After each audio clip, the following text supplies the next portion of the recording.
Welcome student. हम पाठ संख्या 14 से संबंधित जो महत्वपूर्ण प्रश्न है उसका अध्ययन कर रहे थे और पिछले वीडियो में आप लोगों ने उसे देखा है। अब हम उससे आगे की चर्चा करते हैं। हमारे पाठ का नाम है आर्थिक अवधारणाएं एवं नियोजन। देखिए, पिछला जो हमने पढ़ा उससे आगे हम आज अध्ययन करते हैं। आज के संबंध में अगर हम देखें तो हम कभी कभार ये सोचते हैं कि एक व्यक्ति का लक्ष्य जो है अपने जीवन में अधिक से अधिक आय प्राप्त करना है, अधिक से अधिक आय कमाना है, धन कमाना है। लेकिन हमारी जो व्यक्तिगत आकांक्षाएं, जो इच्छाएं हैं, उनमें आय के अलावा कुछ और भी बातें हैं जिन्हें एक व्यक्ति प्राप्त करना चाहता है। प्रश्न क्या पूछा जाएगा कि लोग जो है वो एक बेहतर आय के अलावा और क्या प्राप्त करना चाहते हैं? तो वो प्राप्त करना चाहते हैं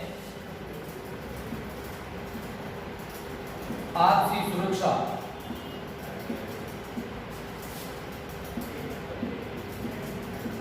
दूसरों से आदर, स्वतंत्रता व समानता का व्यवहार।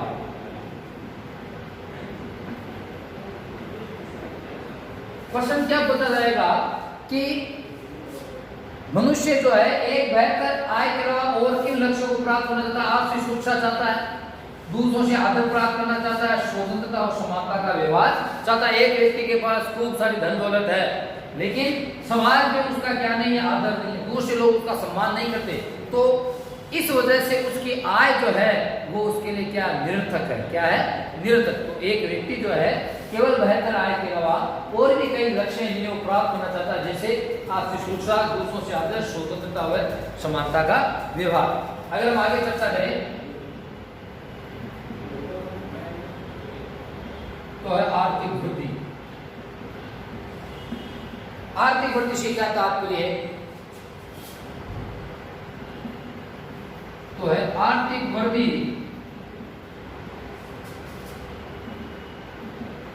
बढ़ती हुई राष्ट्रीय आय व प्रति व्यक्ति आय की सूचक है।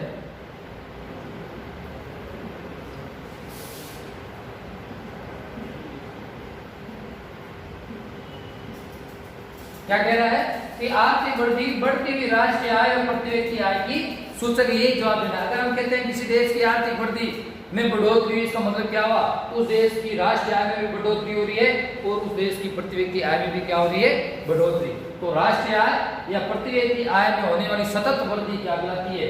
आर्थिक वृद्धि कहलाती है। इसके आगे के कुछ प्रमुख अवधारणाएं हैं जो बहुत महत्वपूर्ण है, जैसे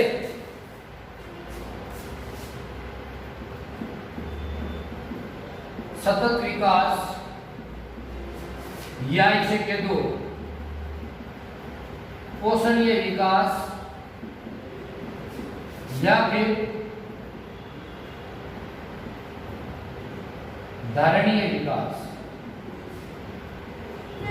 ये एक ही नाम है, सबकी परिभाषा एक है। सतत विकास के दो, पोषणीय विकास के दो या धारणीय विकास के दो।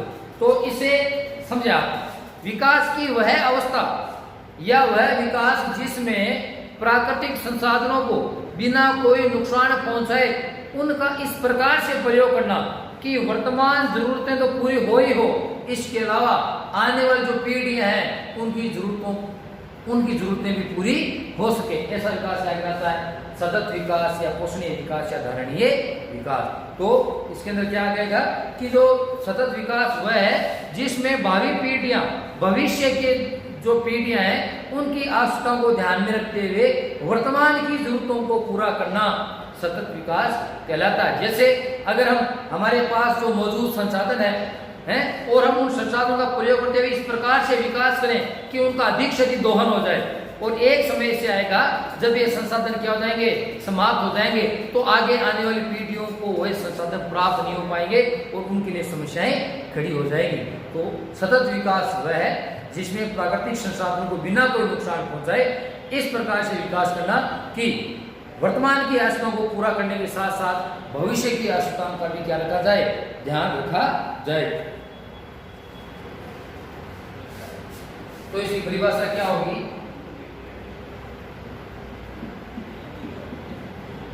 सतत विकास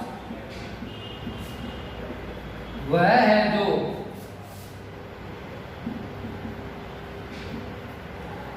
वर्तमान जरूरतों को पूरा करने के साथ साथ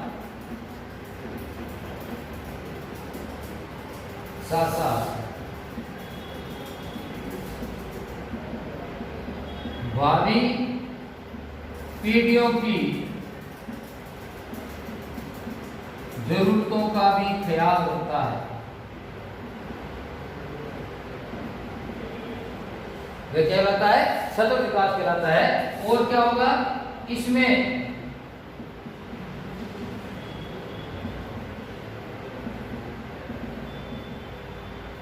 प्राकृतिक संसाधनों को नुकसान नहीं पहुंचाया जाता।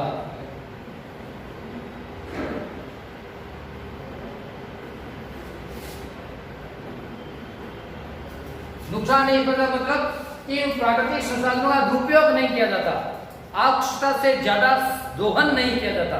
तो सतत विकास वो है जिसमें वर्तमान जरूरतों को पूरा करने के साथ साथ भविष्य की आने वाली जो पीढ़ियां हैं उनकी जरूरतों का भी ध्यान रखा जाता है और इसमें प्राकृतिक संसाधनों को नुकसान नहीं पहुंचाया जाता। ये है सतत विकास या पोषणीय विकास या धारणीय विकास।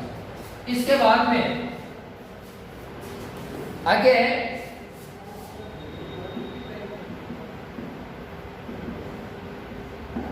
समावेशी विकास। इसमें देखो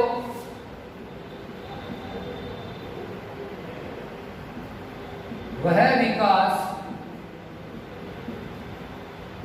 जिसमें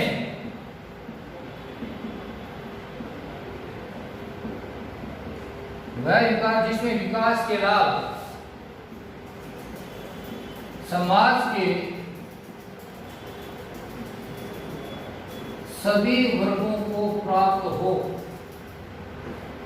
कहने का मतलब क्या हुआ? समावेशी, सबसे पहले समावेश, सभी को समान रूप से शामिल करना। तो वह विकास जिसमें विकास के लाभ समाज के सभी वर्गों को मिले वह समावेशी विकास है।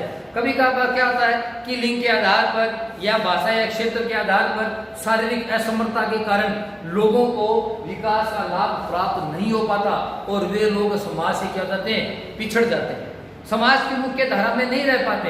इसलिए हमने समावेशी विकास अपनाया जिसके तहत तय किया गया कि विकास का जो लाभ है समाज का जो वंचित वर्ग के लोग हैं उन्हें प्राप्त होना चाहिए।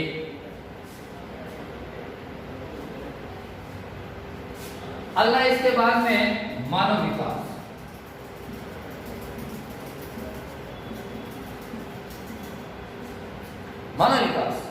मानव विकास की अवधारणा जो है 1990 में सामने आई। मानव विकास की अवधारणा कब सामने आई? 1990 में। कब? जब पाकिस्तान का एक अर्थशास्त्री था जिसका नाम था महबूब उल हक, जिसने क्या बनाया? मानव विकास सूचकांक बनाया, HDI। क्या बनाया? मानव विकास सूचकांक, ह्यूमन डेवलपमेंट इंडेक्स का निर्माण किया। किसने? महबूब उल हक ने। और इसके साथ मानव विकास की अवधारणा विश्व पटल में लोगों के सामने आती है। कब? 1990 में। अब क्या है आगे देखिए आप मानव विकास में प्रश्न क्या पूछा जाएगा कि वर्तमान में मानव विकास रिपोर्ट, इस मानव विकास सूचकांक के आधार पर समस्त विश्व जो है उनकी मानव विकास रिपोर्ट बनाई जाती है। तो प्रश्न क्या होगा कि वर्तमान में मानव विकास रिपोर्ट कौन जारी करता है?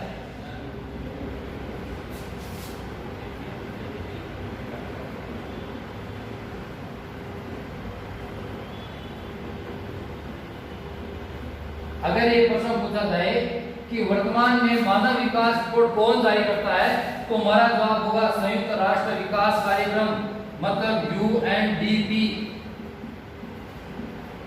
संयुक्त राष्ट्र विकास कार्यक्रम UNDP, United Nation Development programme. UNDP का पूरा नाम क्या है? United Nation Development programme, UNDP, संयुक्त राष्ट्र विकास कार्यक्रम।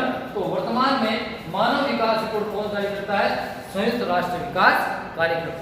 इस मानव विकास रिपोर्ट बनाने के लिए समस्त विश्व का अध्ययन किया जाता है। 3 प्रमुख आयाम हैं।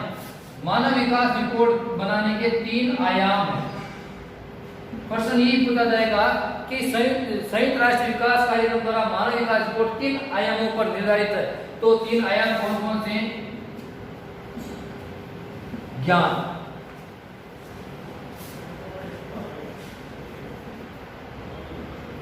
स्वास्थ्य, ज्ञान, स्वास्थ्य और जीवन स्तर।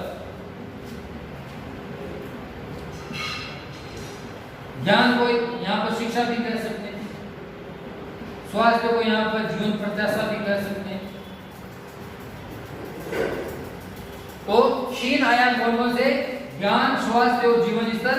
इन 3 प्रमुख आयामों के आधार पर मानव विकास रिपोर्ट तैयार की जाती। तो यहाँ पर 3-4 क्वेश्चन बने कि मानव विकास की अवधारणा कब सामने? 1990 में। किसने? महबूबुल हक ने। क्या बनाया? मानव विकास सूचकांक बनाया। मानव विकास रिपोर्ट वर्तमान में कौन बनाता है? संयुक्त राष्ट्र विकास कार्यक्रम बनाता है। किन 3 प्रमुख आयामों पर बनाता है? ज्ञान, स्वास्थ्य और जीवन स्तर। ये प्रमुख 3 आयाम है जिसके आधार पर मानव विकास रिपोर्ट बनाई जाती है। इसका प्रमुख उद्देश्य क्या है? इसके तहत इसका प्रमुख उद्देश्य क्या है कि विकास, विभिन्न जो राष्ट्र हैं उसके कल्याण और उनके विकास के स्तर को मापना, जिसके तहत ये तय किया गया कि मनुष्य के लिए अधिक से अधिक विकल्प, मनुष्य का विकास करने के लिए अधिक से अधिक विकल्प तैयार हो सके। अब है ये 3 प्रमुख आर्थिक अवधारणाएं।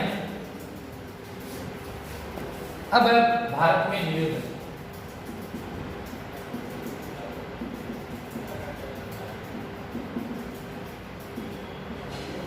सबसे पहले नियोजन किसे कहते हैं? सबसे पहली परिभाषा क्या है? नियोजन किसे कहते हैं? तो नियोजन, जैसे मैं आपको एक उदाहरण समझाऊं कि योजना बनाना, कोई भी जो कार्य है उस कार्य को करने से पहले एक योजना का निर्माण करना, वो एक नियोजन कहलाता है। घर में कोई मांगलिक कार्य हो, उस मांगलिक कार्य को संपन्न करने से पहले उस मांगलिक कार्य के संचालन या कैसे उसे करना है, क्या क्या उसमें संसाधन काम में ले जाएंगे, इन सब के बारे में एक योजना बनाई जाती है। वो एक नियोजन का ही भाग है। उसी प्रकार से आर्थिक नियोजन की है, जो अर्थव्यवस्था में हम काम लेते हैं।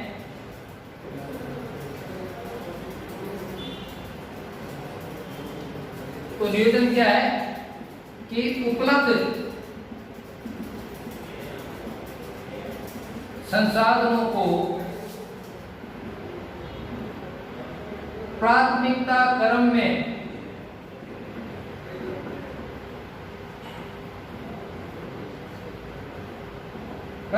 निर्धारित लक्ष्यों को प्राप्त करने के लिए किया गया अनुकूलतम आवंटन। मतलब हमारे पास जितने संसाधन उपलब्ध हैं उन संसाधनों का इस प्रकार से आवंटन तथा बंटवारा करना कि जो सबसे प्रमुख जो लक्ष्य है, प्राथमिकता क्रम में हमने लक्ष्य निर्धारित किए हैं, उन लक्ष्यों को प्राप्त करने के लिए उनका क्या करना? आवंटन करना। वो क्या कहलाता है? नियोजन। आर्थिक नियोजन बहुत महत्वपूर्ण क्वेश्चन है कि आर्थिक नियोजन के संबंध में प्रमुख निर्णय लेने का अधिकार। प्रश्न क्या पूछेगा कि आर्थिक नियोजन के संबंध में प्रमुख निर्णय का अधिकार किसके पास है? केंद्रीय प्राधिकार। किसके पास है? केंद्रीय प्राधिकार, मतलब केंद्र सरकार के पास। किसके पास है? केंद्र सरकार के पास। अगर हम आगे बात करें, अगला प्रश्न बहुत ही महत्वपूर्ण, एक बार एग्जाम में पूछा भी गया, इस बार भी पूछने की पूरी संभावना है।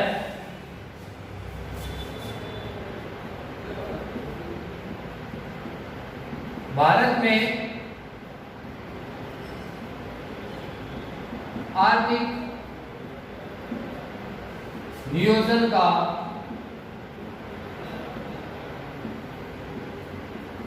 प्रथम प्रयास 1934 में सर एम विश्वेश्वरैया द्वारा किया गया। बहुत महत्वपूर्ण क्वेश्चन, केवल 10 बोर्ड के लिए नहीं बल्कि आने वाले जो विभिन्न जो कई प्रतियोगी परीक्षाएं उसमें भी इस प्रश्न को पूछा गया है कि भारत में आर्थिक नियोजन का प्रथम प्रयास कब किया गया? 1934 में। किसके द्वारा किया गया? सर एम विश्वेश्वरैया द्वारा किया गया। इन्होंने एक पुस्तक लिखी, उस पुस्तक का नाम क्या है? प्लान्ड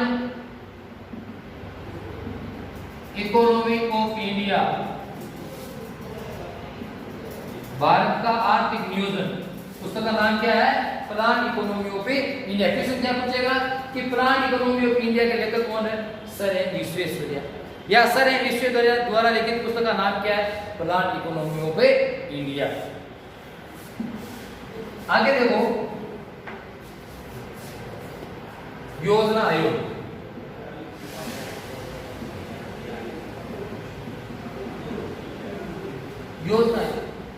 योजना आयोग की स्थापना किसने की गई थी?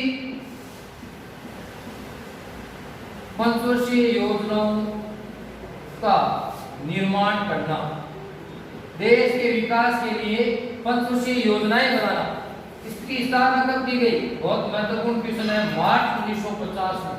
कब की गई? मार्च 1950 में। यह एक गैर संवैधानिक, संविधान में इसका कोई व्याख्या नहीं है, गैर संवैधानिक व सलाहकारी संस्था थी, केवल सरकार को सलाह प्रदान करती थी। उस सलाह को मानना या न मानना सरकार के ऊपर निर्भर था। तो ये गैर संवैधानिक व सलाहकारी संस्था थी। क्या? योजना आयोग कब स्थापना की गई? मार्च 1950। उद्देश्य क्या था? योजना आयोग का उद्देश्य क्या था कि देश में उपलब्ध संसाधनों का आकलन कर उन्हें बढ़ाना व अनुकूल आवंटन करना।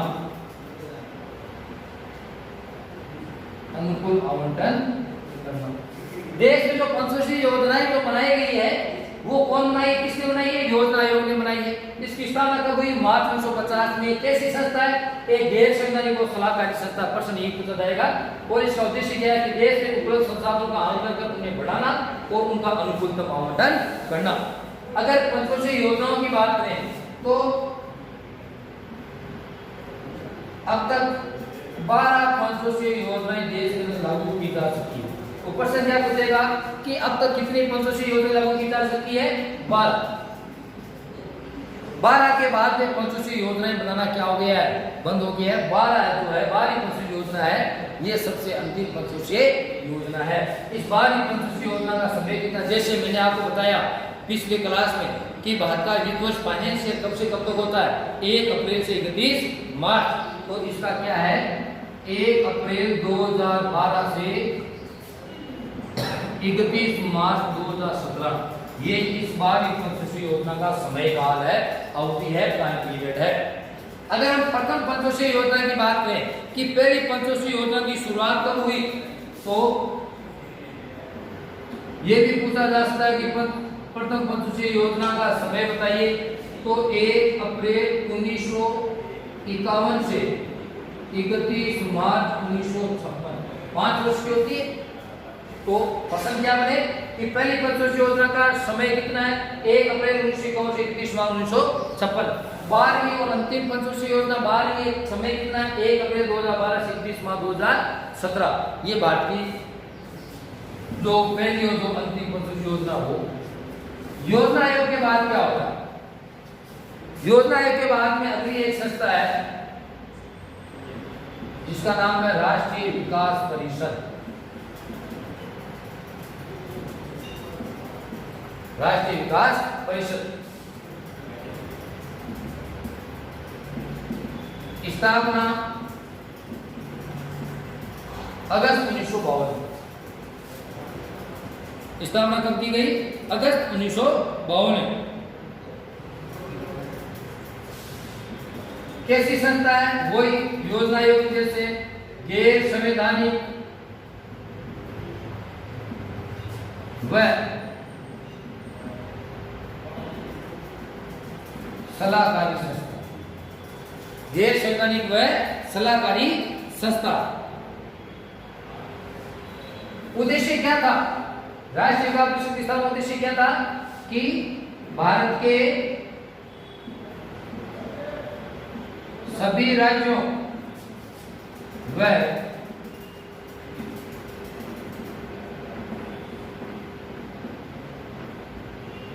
केंद्र शासित प्रदेशों को योजना निर्माण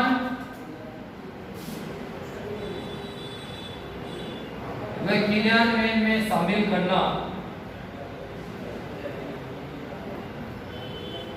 योजना निर्माण और क्रियान्वयन में शामिल करना, यह राष्ट्रीय विकास परिषद का प्रमुख उद्देश्य था।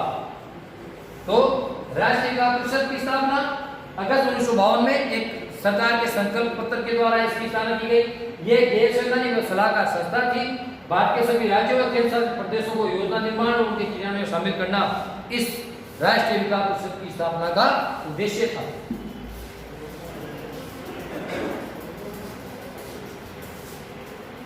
अब भारत में आर्थिक नियोजन के उद्देश्य।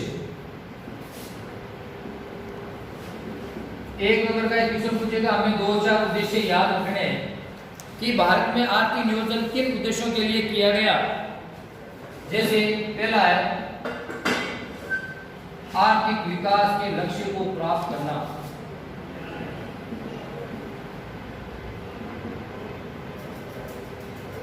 आर्थिक विकास के लक्ष्य को प्राप्त करना। दूसरा, गरीबी को दूर करना। तीसरा बात करें, आय की असमानता को हटाना।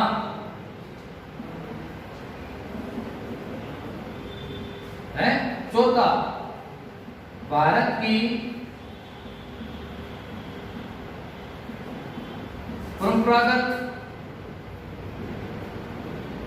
अर्थव्यवस्था का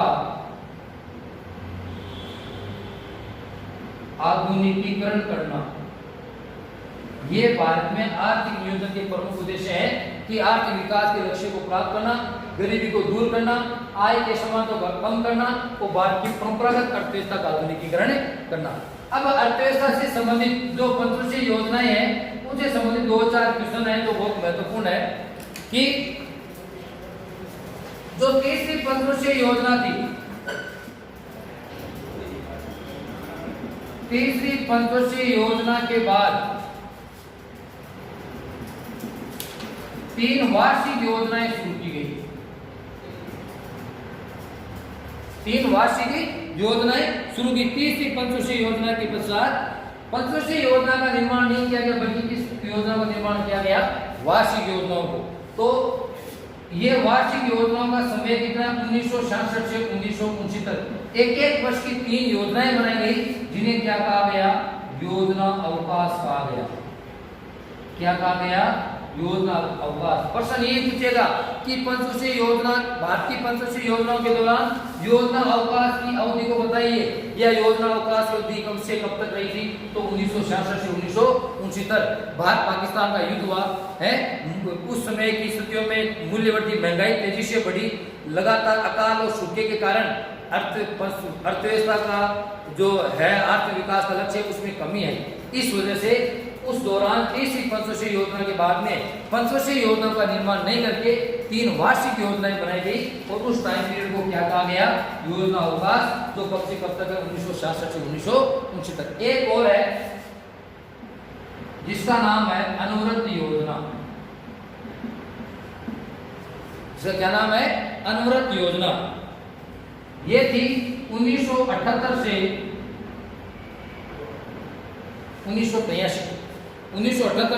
1983 तक। इसमें क्या है कि उस समय की जो तत्कालीन जो जनता सरकार थी उसने तो 5वीं पंचवर्षीय योजना थी जिसे 1978 में समाप्त होना था, उसे समय से पहले भंग कर दिया गया और 1978 से 1983 के लिए एक अनुव्रत योजना का निर्माण किया। तो अनुव्रत योजना का समय कितना 1978 से 1983। इसी प्रकार जो 8वीं पंचवर्षीय योजना है जिसे 1990 में शुरू होना था, 8वीं पंचवर्षीय योजना को 1990 में शुरू होना था लेकिन ये तय समय पर शुरू नहीं हो पाई और ये 8वीं पंचवर्षीय योजना कब लागू की गई 1992 में। तो समय क्या पूछेगा, किस पंचवर्षीय योजना को समय से पहले समाप्त कर दिया गया, वो थी 5वीं पंचवर्षीय योजना। किस पंचवर्षीय योजना को निर्धारित समय पर शुरू नहीं किया जा सका, वो थी 8वीं पंचवर्षीय योजना। आगे है नीति आयोग।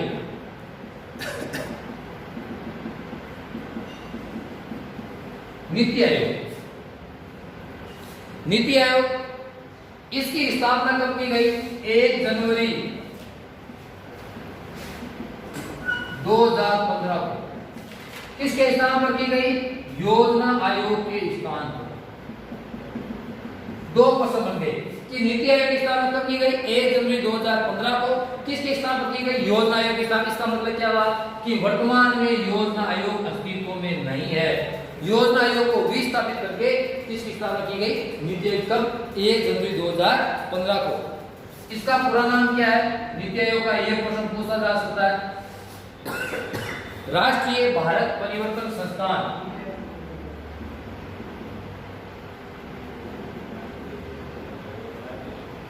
योजना आयोग का पूरा नाम। योजना आयोग का अध्यक्ष प्रधानमंत्री होता है। तो वर्तमान में कौन है योजना के अध्यक्ष, प्रधानमंत्री नरेंद्र मोदी। उपाध्यक्ष, योजना आयोग का उपाध्यक्ष का नाम है अरविंद पनगड़िया।